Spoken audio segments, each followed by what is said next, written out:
na ako nakabalik mga boss sa video o pag-update sa aking mga alagang manok. Ito na pala sila ngayon mga boss, oh. Medyo kumpleto na yung pakpak at maganda na rin tingnan yung tulang, buntot na lang, oh. Medyo maikli pa pero lumabas na yung totoong kulay niya na bandirado.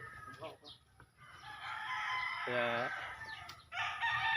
tama-tama lang kabalik ko sa trabaho, magamit na rin to sila.